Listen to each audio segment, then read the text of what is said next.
2024 में बहुत उम्मीदें हैं। हम लोग को लग रहा है कि 2024 में हमारी काफ़ी सीटें निकल कर आ सकती। तो हमें लगता है असदुद्दीन ओवैसी का साथ देना हमें ज़रूरी है। वो हमारे हक़ के लिए बोल रहे हैं, हमारे लिए बोल रहे हैं। जहाँ पर भी आप देख लीजिए, जिस भी चीज़ के लिए हो रहा है वो हमारे लिए बोल रहे हैं। CAA NRC का मुद्दा रहा हो, हमारे 3 तलाक का मुद्दा रहा हो, नासिर जुनैद की हत्या का मुद्दा रहा हो, हर चीज़ पर वो बोल रहे हैं। तो जब से सरकार बनी है, लड़ाई के अलावा कुछ रह ही ना गया है।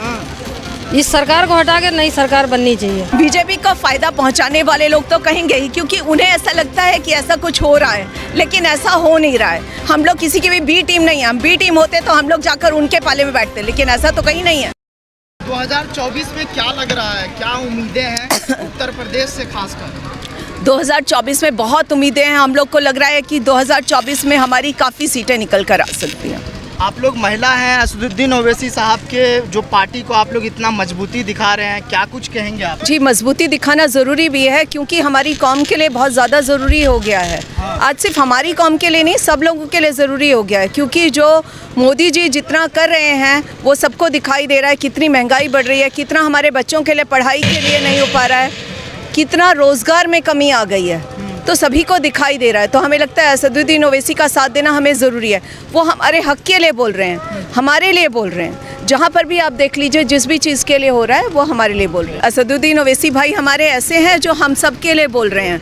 आप लोगों ने देखा ही होगा कि वो हर मुद्दे पर बोलते हैं। अब CAA NRC का मुद्दा रहा हो, हमारे 3 तलाक का मुद्दा रहा हो, नासिर जुनैद की हत्या का मुद्दा रहा हो, हर चीज़ पर वो बोल रहे हैं। बोल कर क्यों नहीं होगा, ज़मीन पर ही उतर कर बोल रहे हैं। और अभी गाज़ियाबाद में लोगों का इकट्ठा होना अभी ज़रूरी है। अभी लोग इकट्ठे नहीं हो पा रहे, उन्हें अभी हमारी पार्टी का मतलब नहीं समझ में आ रहा है। उन्हें लग रहा है कि हम लोग सिर्फ ऐसे ही बात कर रहे हैं, लेकिन जब उन लोग को बात समझ में आएगी तब तक शायद देर हो चुकी हो, लेकिन हम सब इकट्ठे हो जाएंगे।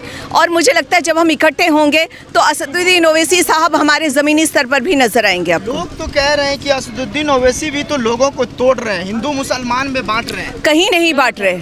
ये बात तो बिल्कुल ही गलत है कि वो बांट रहे हैं। कहाँ पर बांट रहे हैं आप बता दीजिए, कोई एक ऐसा मुद्दा बता दीजिए जहाँ पर उन्होंने बांटा है। उन्होंने हर एक को इकट्ठा किया है। जुनैद की हत्या होती है तो वो बोलते सिर्फ मुसलमानों के मुद्दे पे उलझाते। मुसलमानों के मुद्दे पर इसलिए उलझाते हैं क्योंकि उन्हें जहाँ पर दिखाई देता है कि उसी जगह पर दूसरे इंसान को उनसे ज़्यादा जब अहमियत दी जाएगी तो वो क्या करेंगे। वहीं पर अगर किसी और का मुद्दा होता तो शायद किसी, अगर हम ऐसा नाम नहीं लेना चाहिए, लेकिन अगर हम यही कहें कि अगर किसी हिंदू का ही मुद्दा होता तो फटाफट बात कर ली जाती। ओवैसी साहब को तो बोलना पड़ेगा ना, वो तो कुछ ना कुछ बोलेंगे। जब उन्हें लगता है कि उनके लिए कोई नहीं बोल रहा तो सबके लिए वही बोलने हैं। मुसलमानों के वोट से तो नहीं जीतेंगे। बिल्कुल बिल्कुल, हम उसके लिए नहीं कह रहे। हम तो यही बोल रहे हैं कि वो सिर्फ उसी जगह बोलते हैं जहाँ पर दलितों का शोषण किया जा रहा है। वो क्या करें, वो तो बोलेंगे ही ना।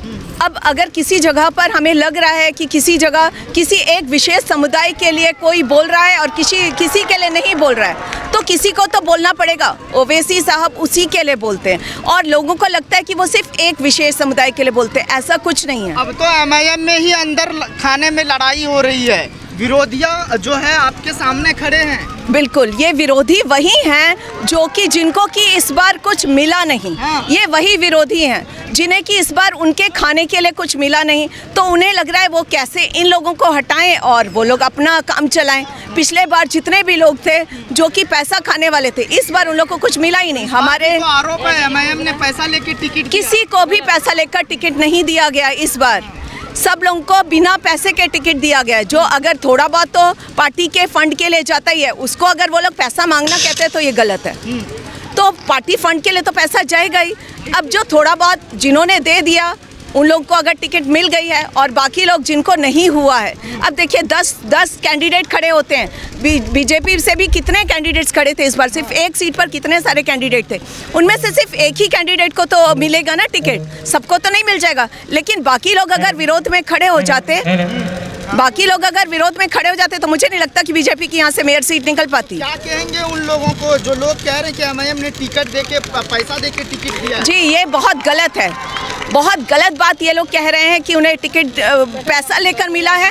ये लोग वही लोग हैं जिन्हें इस बार कुछ खाने के लिए नहीं मिला है। मनमोहन झा घामा जी हों, हमारे जिला अध्यक्ष हों, वो लोग ऐसे लोग हैं जिन्होंने बिना पैसे लिए हुए टिकट दिया है। गरीब कैंडिडेट को भी अगर ये लोग टिकट दे सकते हैं तो फिर किसी के बोलने की हिम्मत ही नहीं होनी लोग चाहिए। कह रहे हैं ना कि अपने में तो मुत्तहिद ही नहीं हो पा रहे, खुद ही लड़ रहे हैं। ये तो सब में होता है। हाँ, अब तो जब से सरकार बनी है लड़ाई के अलावा कुछ रह ही ना गया है। हाँ।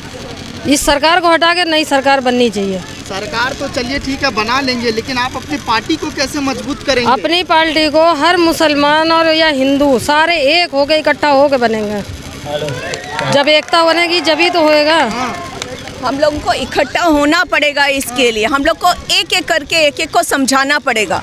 अब ये ठीक है, कोई एक जो हमारे यहाँ के पुराने जो जिलाध्यक्ष थे, वो पुराने जिलाध्यक्ष ने अब एक ऐसा ग्रुप बनाया है जिसमें कि ऐसे लोग हैं जो कि सिर्फ पार्टी की मुखालिफत कर रहे हैं। अब ऐसे लोगों को तो हटाया जाना जरूरी था पार्टी से, निकाल दिया गया है, बिल्कुल निकाल दिया गया है, बिल्कुल निकाल दिया गया ऐसे लोगों को। वही लोग ऐसे ग्रुप्स बना रहे हैं, तो ऐसे लोगों को तो हटा दिया गया है। लेकिन फिर भी पता नहीं क्यों वो लोग अपनी पार्टी के अंदर अपनी पकड़ दिखाना चाह रहे हैं कि देखिए हमारी कितनी पकड़ है। हमें निष्कासित करने के बाद भी हम लोग बोल रहे हैं, देखिए चाहत नहीं बड़ी होती तो 80-82 सीट हमारी निकल कर ही नहीं आती।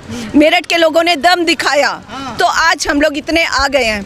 कल को गाजियाबाद के लोग भी दम दिखाएंगे तो हो सकता है इससे भी ज़्यादा हम लोग आ पाएँ, तो हो सकता है नहीं, होगा ही, ऐसा ही होगा इंशाल्लाह। गाजियाबाद में भी अगली बार हमारी पार्टी पूरी बहुमत के साथ में आएगी। लेकिन लोग कह रहे बीजेपी को फायदा पहुंचाते हैं आप। बीजेपी का फायदा पहुंचाने वाले लोग तो कहेंगे ही, क्योंकि उन्हें ऐसा लगता है कि ऐसा कुछ हो रहा है, लेकिन ऐसा हो नहीं रहा है। हम लोग किसी की भी बी टीम नहीं है, हम बी टीम होते तो हम लोग जाकर उनके पाले में बैठते, लेकिन ऐसा तो कहीं नहीं है। हम लोग अपनी जगह पर अलग से खड़े हुए हैं, अपना पार्टी का वजूद दिखा रहे हैं हम, तो ऐसा कुछ भी नहीं है।